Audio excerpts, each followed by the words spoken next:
Liberty Puerto Rico is committed to continue expanding its multiple operations and creating more jobs on the island. Our Christian Ramos brings us this first story.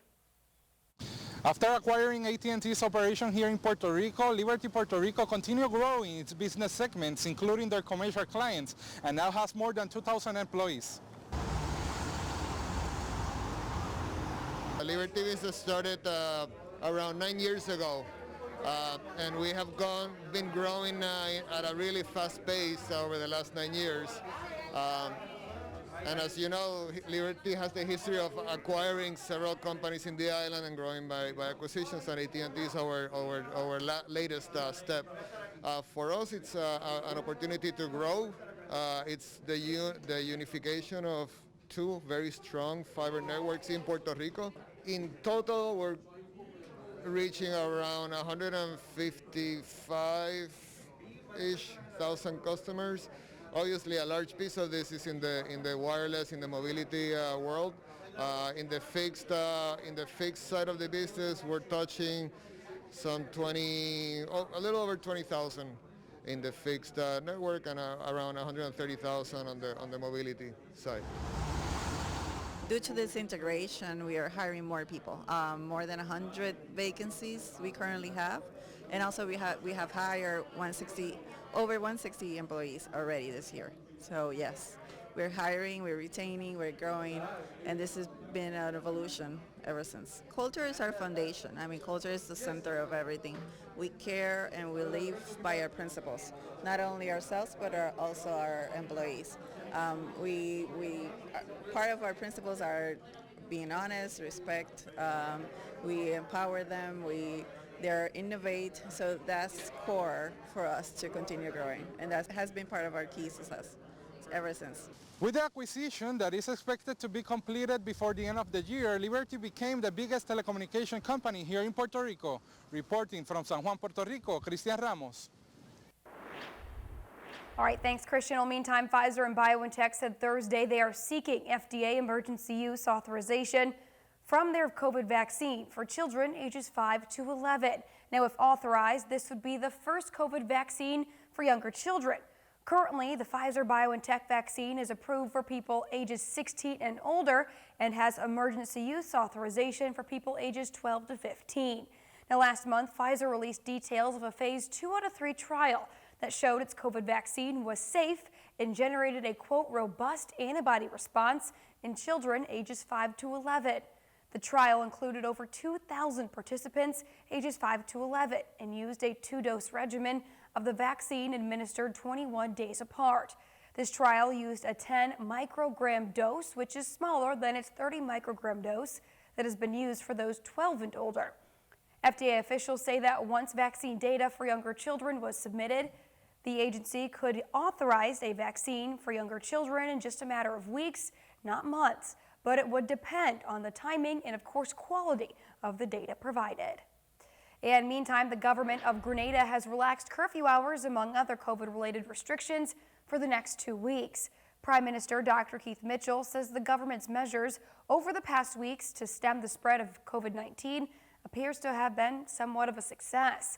During an address to the nation, the Prime Minister announced that the number of positive cases had been declining drastically, which is what is prompting the easing of these restrictions. The nightly curfew will continue, but will be adjusted from 7 p.m. to 4 a.m. local time, and that no movement weekends will be discontinued.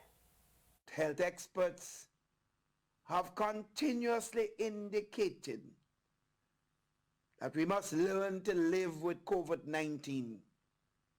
Therefore, it is imperative that we seek to resume a degree of normalcy as much as is possible while continuing to safeguard all our people. Retail stores across the country will now be allowed to resume normal operations, but we encourage store managers to maintain 50% capacity in the store at all times as a maximum, and ensure that workers and patrons alike are following the recommended protocols. Beaches will be accessible for an extended period between 4 a.m. and 4 p.m. daily. In the food service sector, dine-in services will resume for fully vaccinated persons only. And acknowledging that the pandemic is far from over, Prime Minister Mitchell says his administration has initiated a second stimulus package that will benefit a wide cross-section of the population, particularly those who are most vulnerable.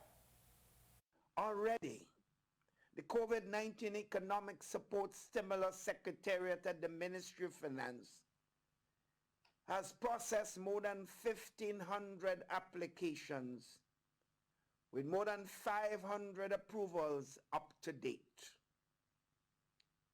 Beneficiaries approved for income support have already started receiving payments from October 1st.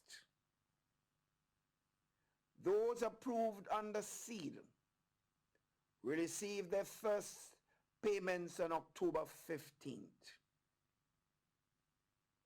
In addition, 55 small business loans worth about $600,000 and qualifying under the stimulus package have already been approved to help business owners recover from the impact of the pandemic and to stimulate operational growth and development.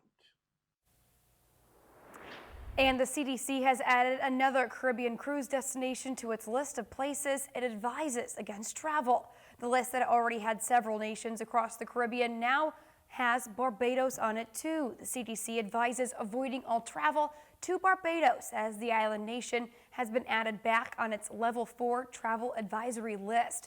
The CDC says, and quote, because of the current situation in Barbados, even fully vaccinated travelers may be at risk for getting and spreading COVID-19 variants, end quote. Now, even though the CDC advises against travel to Barbados, it is essential to know that it's just a recommendation and not a requirement. And when it comes to cruise ships, they still plan on making calls to the island. And speaking of travel, American Airlines has now set a date that employees must be fully vaccinated against COVID-19 by, and that's November 24th, or they will be fired. Now, this comes after the airline told workers Friday it would comply with the Biden administration's vaccine mandate for federal contractors. The mandate requires companies with more than 100 employees to require workers to get vaccinated or get weekly COVID-19 tests.